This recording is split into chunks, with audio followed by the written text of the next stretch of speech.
Hello my dear students, मैं आपके mathematics faculty आशीष आनंद आज क्लास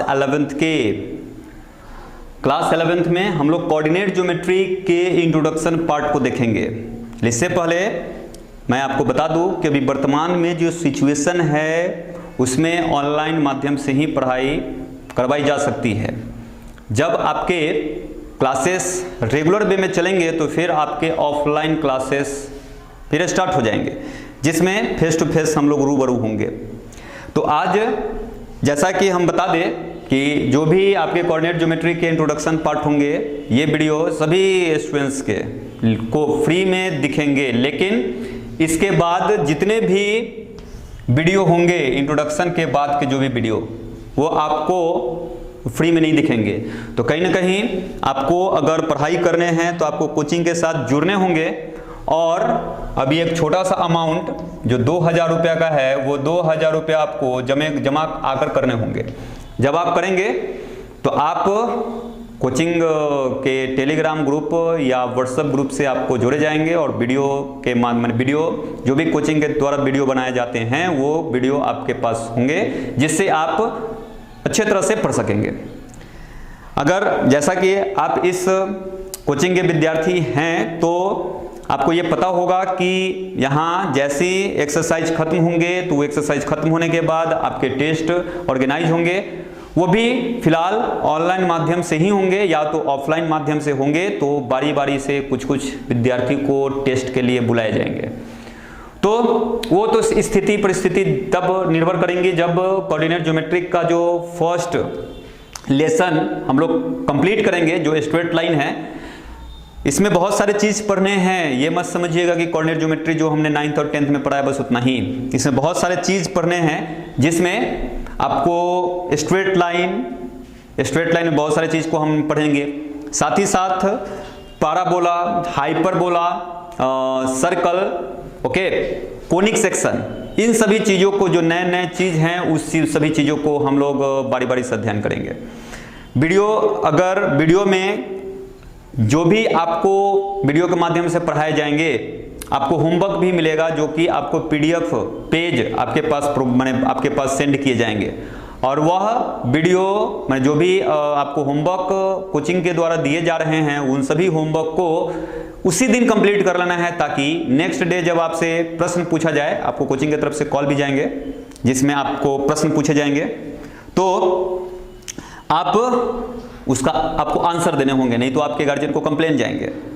तो अगर आप कोचिंग से जुड़ना चाहते हैं तो यहाँ 2 नंबर 8797131958 पर संपर्क करेंगे, या 9939176925 पर जल्द से जल्द संपर्क करें और अपने पढ़ाई जो 11th क्लास की पढ़ाई है उसको कंटिन्यूअस स्टार्ट कर लें। ओके, तो हम लोग चलते हैं आज के कोऑर्डिनेट ज्योमेट्री के इंट्रोडक्शन पार्ट की ओर। ओके, चलिए। जैसा कि इंट्रोडक्शन पार्ट को हम लोग बहुत जल्दी यानी बहुत फास्ट में, क्योंकि ये सारी चीज हम लोग ने ऑलरेडी पढ़ा है, तो बस एक उसको रिवाइज के दृष्टिकोण से हम फिर उन सभी बातों को आपको समझाएंगे जो हमने क्लास 9th और 10th में हमने पढ़ा है। बस आपको बेसिक उसकी जानकारी होनी चाहिए, क्योंकि वो बेस है कोऑर्डिनेट ज्योमेट्री का। यानी कि जब हम लोग स्ट्रेट लाइन से संबंधित सारी चीजों को पढ़ेंगे तो उसमें इसका बहुत ज्यादा इंपॉर्टेंट होगा। ओके, जैसा कि हम लोग फिगर में देख पा रहे हैं, तो ये एक्स एक्सिस है और ये वाई एक्सिस है। जैसा कि हमें पता है कि एक्स एक्सिस और वाई एक्सिस के कटान बिंदु को हम लोग ओरिजिन कहते हैं। ओके, एक्स एक्सिस और वाई एक्सिस का जो कटान बिंदु होता है उसको हम लोग ओरिजिन कहते हैं, जिसका कोऑर्डिनेट 0,0 होता है। और एक बात हमारे मन में प्रश्न उठ रहा होगा कि कहीं ना कहीं कि कोऑर्डिनेट ज्योमेट्री का आखिरकार यूज आया कैसे, कोऑर्डिनेट ज्योमेट्री का इन्वेंशन होने के पीछे क्या रीजन है। तो कहीं ना कहीं ऐसे प्रॉब्लम आया करते थे कि किसी भी पॉइंट या किसी भी चीज का लोकेशन हम लोग एग्जैक्ट नहीं बता पाते थे कि ये पॉइंट या ये स्थान है कहाँ। तो एक सिस्टम का इन्वेंशन हुआ, जो कोऑर्डिनेट सिस्टम हम जिसको बोलते हैं, जिसमें हम किसी भी पॉइंट का यहाँ मतलब पॉइंट से सिर्फ नहीं है, किसी स्थान से भी है, तो उसके लोकेशन को हम आराम से कोऑर्डिनेट सिस्टम के माध्यम से हम उस लोकेशन को एग्जैक्ट बता सकते हैं कि आखिरकार वह है स्थिर, वह पॉइंट या वह स्थान है कहाँ। तो कोऑर्डिनेट ज्योमेट्री काफी इंटरेस्टिंग हमारे लिए होने जा रहा है। सो इंट्रोडक्शन पार्ट को आप देखेंगे। देखिए एक बात, जैसा कि हम लोगों ने पढ़ा है कि एक्स एक्सिस और वाई एक्सिस का जो कटान बिंदु होता है उस बिंदु को हम ओरिजिन कहते हैं। जैसा कि हम लोग जानते हैं कि किसी भी पॉइंट को हम लोग इस तरह से रिप्रेजेंट करते हैं, यानी ब्रैकेट में कोई दो संख्याएं हम लिखते हैं जिसके बीच में कॉमा का साइन देते हैं। यहाँ -2, -5 हमने लिखा, ये -2 एक्स कोऑर्डिनेट को रिप्रेजेंट करता है और 5 वाई कोऑर्डिनेट को। ये हमारे एक्स कोऑर्डिनेट हुए, एक्स कोऑर्डिनेट, और ये वाई कोऑर्डिनेट। जैसा कि हमने पढ़ा है एक्स निर्देशांक और वाई निर्देशांक, इसको हम लोग अवशीषा भी कहते हैं। अवशीषा, ये एक्स कोऑर्डिनेट को अवशीषा कहते हैं और वाई कोऑर्डिनेट को हम लोग ऑर्डिनेट कहते हैं। ऑर्डिनेट, या अगर कोऑर्डिनेट में सीओ को हटा दिया जाए तो जो दिखता है वर्ड, उसी को हम लोग वाई कोऑर्डिनेट का इंग्लिश है ऑर्डिनेट। ओके, तो ये जब हम एक्स एक्सिस और वाई एक्सिस किसी प्लेन पर कंसीडर करते हैं तो कोई वह प्लेन 4 भाग में बढ़ता है, जिसमें पहला जो है फर्स्ट क्वाड्रेंट, इसको हम लोग फर्स्ट क्वाड्रेंट से रिप्रेजेंट करते हैं, इसको सेकंड क्वाड्रेंट से, इसको थर्ड क्वाड्रेंट से और इसको फोर्थ क्वाड्रेंट से। और एक्स एक्सिस पर अगर हम, जैसा कि हम लोग नंबर सिस्टम में हमने पढ़ा है या नंबर लाइन को हमने अच्छा तरह से देखा है, तो एक्स एक्सिस पर अगर हम ओरिजिन के राइट हैंड साइड जाएं तो जितने भी इस पर संख्याएं रिप्रेजेंट किए जाते हैं सबके सब पॉजिटिव रियल नंबर इस पर रिप्रेजेंट होते हैं, और लेफ्ट हैंड साइड में निगेटिव रियल नंबर रिप्रेजेंट होते हैं। और ओरिजिन के अगर हम ऊपर वाई एक्सिस पर अगर हम जाएं तो जितने भी संख्याएं रिप्रेजेंट होंगे पॉजिटिव, यानी ये सारा का सारा पॉजिटिव नंबर इस पर होंगे, इस पर सारे के सारे पॉजिटिव नंबर होंगे, इस पर सारे के सारे नेगेटिव नंबर होगा। नीचे भी वाई एक्सिस पर अगर हम लोग देखते हैं तो नेगेटिव नंबर होते हैं। तो जैसा कि फिगर हम लोग देख पा रहे हैं, तो फर्स्ट क्वाड्रेंट एक्स एक्सिस के एक्स एक्सिस फर्स्ट क्वाड्रेंट जो बना है तो एक्स एक्सिस और वाई एक्सिस से, सारा क्वाड्रेंट एक्स एक्सिस और वाई एक्सिस से ही बना है। लेकिन अगर हम फर्स्ट क्वाड्रेंट देखते हैं तो एक्स एक्सिस के पॉजिटिव डायरेक्शन से बना है, अर्थात एक्स एक्सिस पर जो भी वैल्यू है वो पॉजिटिव वैल्यू है। तो हम कह सकते हैं कि फर्स्ट क्वाड्रेंट में कोई भी पॉइंट होगा तो वह पॉइंट जो होगा उसका कोऑर्डिनेट पॉजिटिव होगा, और y कोऑर्डिनेट जो इसका होगा वो भी पॉजिटिव होगा। जैसा कि हम इसमें देख पा रहे हैं, तो सेकेंड क्वाड्रेंट में कोई भी पॉइंट होगा तो पहले तो हम लोग कॉमा से पहले जो पॉइंट या कोई संख्या लिखते हैं वो एक्स एक्सिस पर जो नंबर रिप्रेजेंट होता है उसको लिखते हैं। तो कहीं ना कहीं हम देख पा रहे हैं कि इस पर जो भी संख्याएं होंगे वो सभी संख्याएं निगेटिव होंगे, तो यहाँ निगेटिव साइन के साथ हम रिप्रेजेंट करेंगे, और y एक्सिस पर जो भी संख्या है वो पॉजिटिव है तो पॉजिटिव हमने लिखा। सो ऑन, इसमें जो भी पॉइंट होंगे उसका x कोऑर्डिनेट निगेटिव और y कोऑर्डिनेट निगेटिव होगा, और इसमें कोई भी पॉइंट होगा तो उसका x कोऑर्डिनेट पॉजिटिव और y कोऑर्डिनेट निगेटिव होगा। ये सारे चीज 9th में क्लास में हमने पढ़ा है। तो अगर इस प्रकार से आपसे पूछा जाए कि -2, 5 आखिरकार ये जो पॉइंट है किस क्वाड्रेंट में है, तो सबसे पहला हमें एक्स कोऑर्डिनेट और वाई कोऑर्डिनेट के साइन को चेक देखना है। एक्स कोऑर्डिनेट का साइन निगेटिव है और वाई कोऑर्डिनेट का साइन पॉजिटिव है। निगेटिव पॉजिटिव यानी सेकेंड क्वाड्रेंट में पॉइंट लाई कर रहा है, यानी कि जो पॉइंट है ये सेकेंड क्वाड्रेंट में। तो सो ऑन, आप क्लास 11th के स्टूडेंट 9th और 10th ऑलरेडी पढ़ चुके हैं, तो ये सारी चीज आपको बेसिक चीज है जो बहुत अच्छे से समझ में आ रहे होंगे। चलिए इसमें कुछ और भी बात हम आपको समझाते हैं।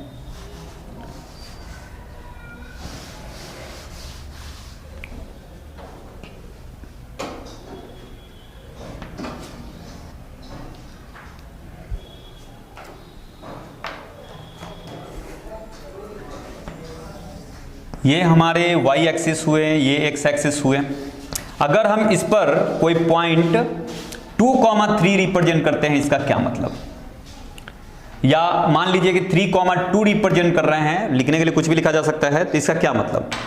यहां जो x कोऑर्डिनेट 3 है, इसका मतलब ओरिजिन से हम x एक्सिस के अलोंग, x एक्सिस के डायरेक्शन में, x एक्सिस की ओर 3 यूनिट का डिस्टेंस ट्रैवल करेंगे, यानी 1 2 3 यूनिट का डिस्टेंस। जिस पॉइंट पर हम पहुंचेंगे, अगर 3 यूनिट का डिस्टेंस ट्रैवल करने का मतलब हम लोग इस पॉइंट पर पहुंचेंगे। ओके, अब बात आता है कि यहां y कोऑर्डिनेट 2 है, इसका मतलब जिस पॉइंट पर हम पहुंचे हैं उस पॉइंट से अपवार्ड, यहाँ पर पॉजिटिव है इसलिए अपवार्ड में बोल रहा हूं, यानी वाई एक्सिस के दिशा में इसके ऊपर 90 डिग्री का कोण बनाते हुए 2 यूनिट का डिस्टेंस हम ट्रेवल करेंगे। तो यहाँ 1 2 यानी इसी के सामने हम लोग पहुंचेंगे, यानी कि इस पॉइंट पर हम लोग पहुंचेंगे। तो यही पॉइंट यहाँ पर 3,2 को लोकेट करता है, यानी अर्थात 3,2 ये पॉइंट होंगे। तो यह पॉइंट आखिरकार 3,2 क्या रिप्रेजेंट करता है, तो ये 3 रिप्रेजेंट करता है एक क्या, तो वाई एक्सिस में वाई एक्सिस के अलोंग, कहां से, तो ओरिजिन से वाई एक्सिस के अलोंग चली गई दूरी, और एक्स एक्सिस के अलोंग चली गई दूरी, और जिस पॉइंट पर हम पहुंचते हैं उस पॉइंट से वाई एक्सिस के अलोंग चली गई दूरी, उस पॉइंट का वाई कोऑर्डिनेट हमें बताता है। तो मतलब यूं हम कह सकते हैं कि कोई पॉइंट से जो वाई एक्सिस से जो डिस्टेंस है, यही तो डिस्टेंस है, वो डिस्टेंस उस पॉइंट का एक्स कोऑर्डिनेट होगा। मैंने एक्स कोऑर्डिनेट होता क्या है, तो किसी भी पॉइंट का वाई एक्सिस से परपेंडिकुलर डिस्टेंस, और उसी पॉइंट का एक्स एक्सिस से जो परपेंडिकुलर डिस्टेंस होगा उस पॉइंट का वाई कोऑर्डिनेट होगा। मतलब जैसा कि हम लोगों ने 10th में पढ़ा है भुज और कोटि का डिफिनीशन, कि भुज होता क्या है, तो वाई एक्सिस से किसी बिंदु का वाई एक्सिस से परपेंडिकुलर डिस्टेंस, यानी वाई एक्सिस से लंबात्मक दूरी, और एक्स एक्सिस से जो लंबात्मक दूरी होता है उस पॉइंट का वाई कोऑर्डिनेट होता है। तो जैसा कि हम लोग ये सारी चीजों को अच्छे तरह से समझते हैं, अगर कोई पॉइंट है, अगर उसमें एक्स या वाई कोऑर्डिनेट दोनों में से कोई भी 0 हो, जैसा कि हम लोग देख रहे हैं बी पॉइंट है, इसमें वाई कोऑर्डिनेट 0 है, तो वाई कोऑर्डिनेट 0 है तो इसको हम लोग लोकेट करते हैं। तो सबसे पहला हम लोग को करना क्या है कि एक्स एक्सिस के लॉन्ग, वाई एक्सिस से यानी ओरिजिन से एक्स एक्सिस के लॉन्ग 5 यूनिट चलना है, तो 3 4 5 इस पॉइंट पर हम लोग पहुंचेंगे। अब यहां पर वाई कोऑर्डिनेट 0 है, माने कि इसी के लंबवत, मतलब वाई एक्सिस के डायरेक्शन में, इसी पर 90 डिग्री का कोण बनाते हुए वाई एक्सिस के डायरेक्शन में अपवर्ड या डाउनवर्ड में चलना है। तो 0 लिखा है, तो 0 का मतलब वहीं रह जाएंगे ना, ऊपर कितना यूनिट चलना है, 0 यूनिट चलना है, तो ना ऊपर जा पाएंगे ना नीचे, तो हम इसी पॉइंट पर रहेंगे। तो कहीं ना कहीं ये बात समझ में आ रहा है कि अगर कोई पॉइंट है जिसका वाई कोऑर्डिनेट अगर 0 है, तो इसका मतलब कि वह पॉइंट एक्स एक्सिस पर होगा। अगर हम इसी प्रकार के हैं 3,0 या 2,0 या 0,2, अगर सी पॉइंट हमने लिया जिसका कोऑर्डिनेट 0,2 है, आखिरकार ये पॉइंट होगा कहां, तो देखिए, तो सबसे पहले तो हम लोग को एक्स एक्सिस, ओरिजिन से एक्स एक्सिस के अलोंग 0 यूनिट चलना है। तो यहां पर अगर हम हैं 0 यूनिट चलना है तो मतलब वहीं रहेंगे, ओके। अब हमें वाई एक्सिस के अलोंग 2 यूनिट चलना है। अगर यहां पॉजिटिव है तो अपवार्ड में चलेंगे, निगेटिव है तो डाउनवर्ड में चलेंगे। तो अपवार्ड में हमें 2 यूनिट चलने हैं, तो अपवार्ड में अगर हम 2 यूनिट चलेंगे तो 1 यूनिट 2 यूनिट यानी इस पॉइंट पर पहुंचेंगे। तो ये पॉइंट कहां लोकेट हो रहा है, तो वाई एक्सिस पर। यानी कंक्लूजन ये निकलता है कि अगर कोई पॉइंट है उसका वाई कोऑर्डिनेट 0 है तो पॉइंट एक्स एक्सिस पर होगा, अगर उसका एक्स कोऑर्डिनेट 0 है इसका मतलब पॉइंट वाई एक्सिस पर होगा। तो ये सभी बेसिक बातें थी जो कि आपको अच्छी तरह से जानना आवश्यक था। चलिए अब हम लोग यहाँ जो कुछ टॉपिक लिखे गए हैं, जिसमें distance formula, section formula, area of triangle, ये सभी चीजों को हम लोग बारी बारी से देख लेते हैं। जैसा कि यहां डिस्टेंस फार्मूला की बात अगर करें तो डिस्टेंस फार्मूला का मतलब क्या, कि अगर हमारे पास 2 पॉइंट गिवन है, एक पॉइंट को अगर हम x1, y1 मान लिए, x1, y1, और दूसरा पॉइंट x2, y2 अगर हम लोग ले लें, तो इस दोनों पॉइंट के बीच का डिस्टेंस क्या होगा, तो वह डिस्टेंस हम लोग फाइंड कर सकते हैं डिस्टेंस फार्मूला से, जो कि हम लोगों ने ऑलरेडी प्रूव किया है। यहां हम आपको प्रूव नहीं करेंगे क्योंकि ऑलरेडी ये सारी बातों को हमने 10th में काम किया है। तो हम ए से बी के बीच के डिस्टेंस को ए बी लेंगे, A B equal to root under x2 minus x1, यानी दोनों पॉइंट के एक्स कोऑर्डिनेट का डिफरेंस का square, difference of X coordinate, plus दोनों पॉइंट के वाई कोऑर्डिनेट का होल स्क्वायर, यानी y2 माइनस y1 का होल स्क्वायर। यही फार्मूला को हम लोग बोलते हैं डिस्टेंस फार्मूला। इस फार्मूला को हम लोग इस प्रकार भी लिख सकते हैं, यानी x1 माइनस x2 का whole square plus y1 minus y2 का होल स्क्वायर। ये दोनों सेम बात को रिप्रेजेंट करता है, यानी ये जो फार्मूला है, इस फार्मूला को हम लोग क्या बोलेंगे, डिस्टेंस फार्मूला। अगर 2 पॉइंट हमें गिवन है, दोनों पॉइंट के बीच का डिस्टेंस फाइंड करने होंगे, तो कहीं हमें डिस्टेंस फार्मूला का ही यूज करने होंगे। अब ये तो एक बात हो गया कि 2 पॉइंट गिवन है, तो हम दोनों पॉइंट के बीच का डिस्टेंस कैसे निकालेंगे। अगर ओरिजिन हमें दिया गया है 0,0 और ओरिजिन से किसी पॉइंट का डिस्टेंस हमें फाइंड करने हैं, माने अगर हमें डिस्टेंस फाइंड करना है ओरिजिन से, मान लो कि कोई P पॉइंट है जिसका कोऑर्डिनेट x, y है, इस P पॉइंट का डिस्टेंस फाइंड करना है ओरिजिन से। क्वेश्चन में लिखा रहेगा distance from origin, distance from origin, find the distance from origin. Okay, जब हमको डिस्टेंस ओरिजिन से निकालना रहे तो सिंपल क्या करोगे, अगर डिस्टेंस फार्मूला यूज करोगे तो यहां तो OP डिस्टेंस होगा, तो क्या हो जाएगा x - 0 का होल स्क्वायर, इस फार्मूला का मैं यूज कर रहा हूं, y - 0 का होल स्क्वायर। तो जैसा कि x - 0 का होल स्क्वायर का मतलब x square plus y square. तो किसी भी पॉइंट का, जैसे P पॉइंट का ओरिजिन से डिस्टेंस कहा जा रहा है फाइंड करने के लिए, तो सिंपल जो P पॉइंट है उसके x कोऑर्डिनेट का स्क्वायर और प्लस y कोऑर्डिनेट का स्क्वायर।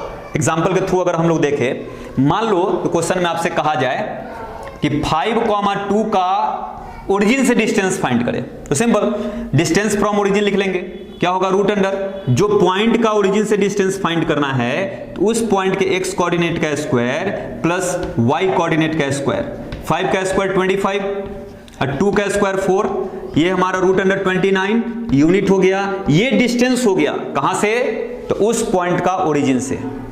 ओके, अब चलिए अब सेक्शन फार्मूला, ये आप लिख लोगे जैसा कि सेक्शन फार्मूला में हम लोगों ने पढ़ा था कि कोई दो पॉइंट गिवन हो, जैसे A और B, चलिए कोऑर्डिनेट हम मान लेते हैं x2, y2, इस पॉइंट का कोऑर्डिनेट x1, y1, इस दोनों पॉइंट को मिला देते हैं। दो प्रकार का यहां पर सेक्शन फार्मूला में, दो फार्मूला में पढ़ना है, एक एक्सटर्नल डिवीजन और इंटरनल डिवीजन। कहने का क्या मतलब इस पॉइंट, इस A और B पॉइंट को मिलाने वाले लाइन सेगमेंट पर यानी रेखाखंड पर, इसके बीच में या कहीं भी हम एक पॉइंट अगर रख दें तो ये पॉइंट अगर इसको m/n में इंटरनली डिवाइड कर रहा है, इंटरनली का मतलब क्या है कि इसी दोनों पॉइंट को मिलाने वाला लाइन सेगमेंट पर कोई पॉइंट है, तो यह पॉइंट इसको इंटरनली डिवाइड कर रहा है, किस रेशियो में, तो m/n रेशियो में। तो इस जो पॉइंट इसको m/n रेशियो में डिवाइड कर रहा है तो उस पॉइंट का कोऑर्डिनेट क्या होगा, तो वह पॉइंट का कोऑर्डिनेट हम लोग सेक्शन फार्मूला, मतलब वह पॉइंट का कोऑर्डिनेट सेक्शन फार्मूला होता है। तो ये हो गया आपको इंटरनली डिवीजन। अगर हमको एक्सटर्नली डिवीजन समझना है तो क्या मतलब होगा, तो यहां देखिए x1, y1, x2, y2, यानी इस दोनों पॉइंट को मिलाने वाले लाइन पर नहीं होगा कोई पॉइंट, या तो पॉइंट इसको आगे की ओर बढ़ा दो तो उस कहीं ना कहीं उस सीध में आगे की ओर कोई पॉइंट होगा, तो यह पॉइंट इसको जो अनुपात में बांटेगा वह अनुपात जो होगा एक्सटर्नली डिवीजन की, यहां पर एक्सटर्नली डिवीजन का कंसेप्ट आएगा। मतलब एक्सटर्नल डिवीजन का मतलब दो पॉइंट को मिलाने वाला लाइन सेगमेंट पर वह पॉइंट नहीं होगा, वह पॉइंट कहीं ना कहीं उसको आगे की ओर बढ़ाने पर जो लाइन होंगे कंसीडर करेंगे उस पर कहीं ना कहीं होगा, या ऐसा भी सिचुएशन हो सकता है ये पॉइंट ठीक एक्सटर्नल डिवीजन को रिप्रेजेंट करता है, या तो इसको पीछे की ओर बढ़ाने पर कोई पॉइंट होगा जो इसको एक्सटर्नल डिवीजन करता है। तो मान के चलते हैं कि एक्सटर्नल डिवीजन यहां पर m/n कर रहा है, यानी सिंपल m पहले लिखना है, a से p जो रेशियो में बढ़ रहा है वो, ओके, अरे बात समझ में। और एक बात हमेशा याद रखो, m रेशियो हम कब मानते हैं, इसको चलो p मान लिए, तो a से p का जो लेंथ होगा उसको हम लोग m मान के चल रहे हैं, और b से p का जो p जो जिस रेशियो में होता है उसको हमने n माना, जो इंटरनली डिवीजन में हम लोग देख पा रहे हैं। एक्सटर्नली डिवीजन में क्या होगा, अगर m/n में इस p पॉइंट अगर इसको डिवाइड कर रहा है AB रेखाखंड को, तो मतलब a से p किस अनुपात में होगा, तो m अनुपात में होगा, और B से P का कौन सा अनुपात होगा, तो n होगा। यानी इस प्रकार से यहां हम इसको रिप्रेजेंट करेंगे। तो जैसा कि सेक्शन फार्मूला हमने पढ़ा है, यहां प्रूफ नहीं करने जा रहे हैं। सो इस स्थिति में एक्सटर्नली डिवीजन में, सॉरी इंटरनल डिवीजन में क्या फार्मूला होगा, अगर हम इस पॉइंट के कोऑर्डिनेट को x, y मान ले, ओके, x, y अगर हम मान लेते हैं तो क्या, जैसा कि फार्मूला में हम लोगों ने पढ़ा था, या हम लोग जब क्वेश्चन को कंप्लीट बनाते थे ना तो देखते थे, इस पॉइंट, इस रेशियो से इस B पॉइंट के कोऑर्डिनेट में मल्टीप्लाई करना है, और इस रेशियो से A पॉइंट के कोऑर्डिनेट में मल्टीप्लाई करना है, बीच में प्लस का साइन देना है, ओके। तो हमें इस पॉइंट का कोऑर्डिनेट x, y हमने लिखा, पहले हमें x कोऑर्डिनेट फाइंड करने हैं, तो इस m से इस b पॉइंट के x कोऑर्डिनेट में मल्टीप्लाई करेंगे, नहीं m से x2 में मल्टीप्लाई करेंगे, नहीं mx2, ओके। अब n से मल्टीप्लाई a के x कोऑर्डिनेट में करेंगे, देन n को x1 से मल्टीप्लाई करेंगे तो n x1 बाई जिस रेशियो में डिवाइड करता है उसका सम, यानी m प्लस n, यानी यह जो वैल्यू है इस p पॉइंट का x कोऑर्डिनेट को रिप्रेजेंट करेगा। अब कॉमा सेम तरह से हम y कोऑर्डिनेट फाइंड करेंगे, यानी m से b पॉइंट के y कोऑर्डिनेट में मल्टीप्लाई करेंगे, यानी my2 plus ny1 upon m plus n। ये हमारा सेक्शन फार्मूला हुआ, इसी को हम लोग सेक्शन फार्मूला कहते हैं। अगर हम इसको सही ढंग से अगर लिखे तो क्या हो जाएगा, mx2 plus nx1 by m plus n, okay, comma my2 plus ny1 upon m plus n। ये हमारा सेक्शन फार्मूला। इंटरनली डिवीजन के लिए ये फार्मूला यूज करेंगे। अगर वही एक्सटर्नली डिवीजन की बात है तो बीच में माइनस का साइन दे देंगे, यानी mx2 plus minus nx1 upon m minus n, comma my2 minus ny1 upon m minus n। ये दोनों फार्मूला आपको ध्यान रखने हैं, क्योंकि ये दोनों फार्मूला सेक्शन फार्मूला ही हैं, लेकिन ये फार्मूला कभी हम लोग यूज करेंगे जब कोई पॉइंट इंटरनली डिवीजन करेगा किसी लाइन सेगमेंट को। अगर कोई पॉइंट एक्सटर्नली डिवीजन किसी लाइन सेगमेंट को कर रहा है तो बस दोनों में डिफरेंस बस यही है कि दोनों जगह साइन का बस डिफरेंस, यहाँ बीच में प्लस का साइन हमने दिया है, यहाँ बीच में माइनस का साइन होगा, और इसके अतिरिक्त कोई बात नहीं होगा, ओके। इस बात को आप नोट डाउन कर लोगे।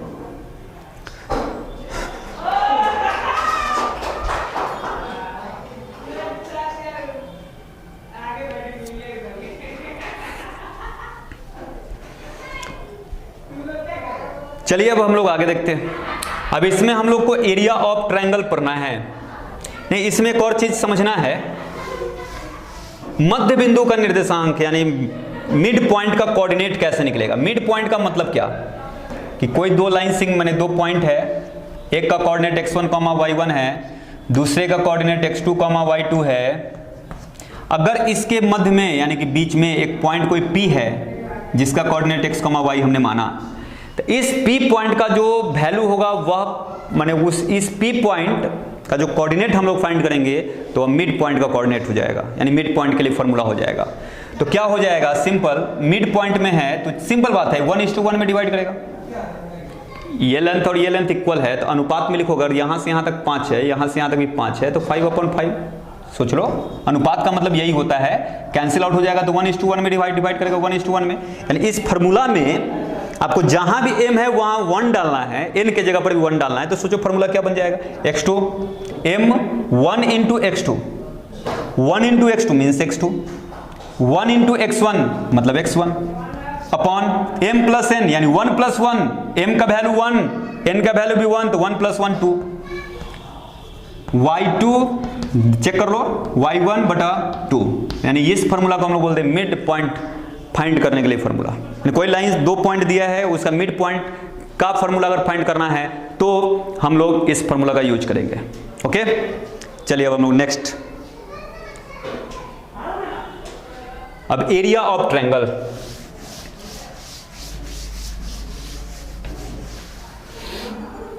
थ्री अगर नॉन कॉलिनियर पॉइंट गिवन हो, कॉलिनियर का मतलब एक ही रेखा में हो तो कॉलिनियर बोलते हैं।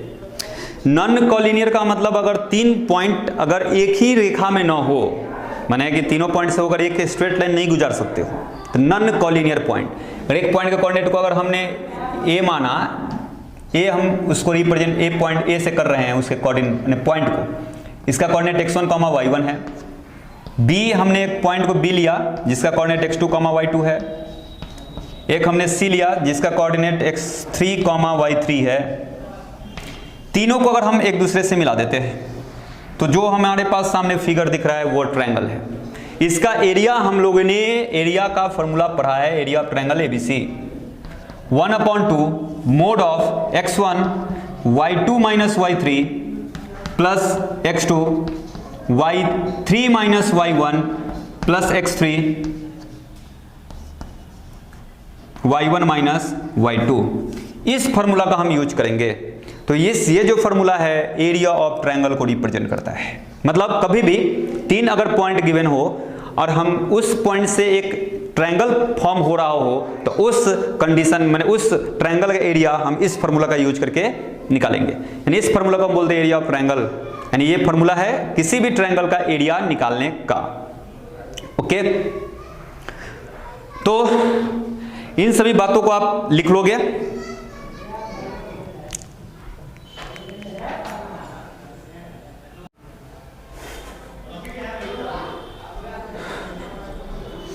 तो ये जो हमारे फार्मूला जो हमने यहां देखा, ये किसी भी ट्रायंगल का एरिया निकालने के लिए हम इस फार्मूला का यूज करेंगे। चलिए हम नेक्स्ट देखते हैं क्वाड्रेटरल के टाइप को। यानी 4 अगर नॉन कॉलिनियर पॉइंट है तो उससे जो फिगर बनेगा उसको हम लोग क्वाड्रेटरल बोलेंगे, यानी चतुर्भुज। चलिए इसके एक सेल्स को A, दूसरे को B, तीसरे को C और चौथे को D हमने मान लिया। इसमें रेक्टेंगल का मतलब क्या, ऑलरेडी इस सारे चीज को हमने पढ़ा है। आयत, ओके, रेक्टेंगल का मतलब आयत।